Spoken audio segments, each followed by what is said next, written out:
কেন মুর্শিদাবাদে অক্ষয় তৃতীয়ার দিন ব্রহ্মা দেবতার পুজো করা হয়? নমস্কার বন্ধুরা, স্বাগত আমাদের চ্যানেলে। সম্পূর্ণ তথ্যটি সংগ্রহ করা আপনাদের কাছে অনুরোধ, ভিডিওটি আপনারা সম্পূর্ণ দেখুন।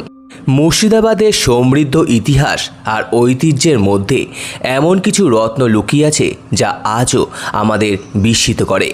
মুর্শিদাবাদ মানেই ইতিহাসের এক জীবন্ত দলিল।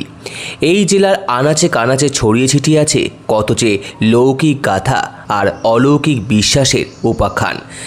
সেই ঐতিহ্যের এক উজ্জ্বল নক্ষত্র হল বরঞ্চা থানার অন্তর্গত শাবলপুর গ্রামের প্রজাপতি ব্রহ্মাদেবের পুজো। হিন্দু ধর্মের সৃষ্টিকর্তা ব্রহ্মার আরাধনা সচরাচর দেখা না গেলেও শাবলপুর গ্রাম কিন্তু গত 200 বছর ধরে এই পরম্পরাকে সগৌরবে বহন করে চলেছে।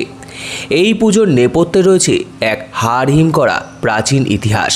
লোকমুখে শোনা যায় প্রায় 200 বছর আগে শাবলপুর গ্রাম এক অভিশপ্ত অগ্নিকাণ্ডের কবলে জর্জরিত হতো।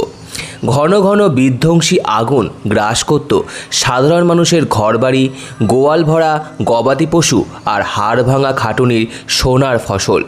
গ্রামের আকাশে বাতাসে তখন কেবলই হাহাকার। সেই চরম দুর্দিনেই গ্রামে পদার্পণ করেন এক জনৈক পরিব্রাজক সন্ন্যাসী। গ্রামবাসীদের আর্তনাদে ব্যথিত হয়ে তিনি বিধান দেন বৈশাখের পুণ্যতিথি অক্ষয় তৃতীয়ায় সৃষ্টিকর্তা ব্রহ্মাদেবের আরাধনা করার। সেই থেকেই শুরু সন্ন্যাসীর সেই বিধান মেনে আজও নিষ্ঠার সাথে পালিত হয়ে আসছে এই ব্রহ্মা দেবতার পুজো। গ্রামবাসীদের বিশ্বাস, দেবতা ব্রহ্মাদেবের আশীর্বাদেই গ্রাম থেকে আজ অগ্নিভয় দূর হয়েছে।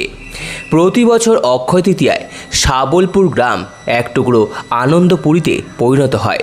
কেবল ধর্মীয় আচার নয়, এই পুজোকে কেন্দ্র করে বসে বিশাল মেলা। সেই উৎসবে সামিল হন জাতি, ধর্ম, বর্ণ নির্বিশেষে হাজার হাজার ভক্তগণ। আধুনিকতার চাকচিক্য থাকলেও পুজোর মূল উপজীব্য হল গ্রামবাসীর অকৃত্রিম ভক্তি আর শ্রদ্ধাঞ্জলি।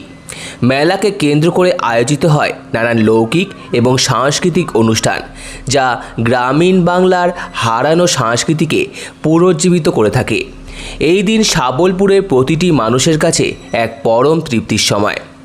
বরঞ্চা থানার এই নিভৃত গ্রামটি আজও প্রমাণ করে দেয় যে বিশ্বাস আর পরম্পরা যখন হাতে হাত ধরে চলে, তখন তা কেবল পুজোয় সীমাবদ্ধ থাকে না, তা হয়ে ওঠে এক সার্বজনীন পুজো। শাবলপুরের ব্রহ্মা পুজো তাই কেবল একটি ধর্মীয় অনুষ্ঠান নয়, বরং মুর্শিদাবাদের লোকসংস্কৃতির এক অনন্য অলংকার। আপনি যেখানেই থাকুন, আপনাকে প্রথমে আসতে হবে মুর্শিদাবাদ জেলার কান্দিতে।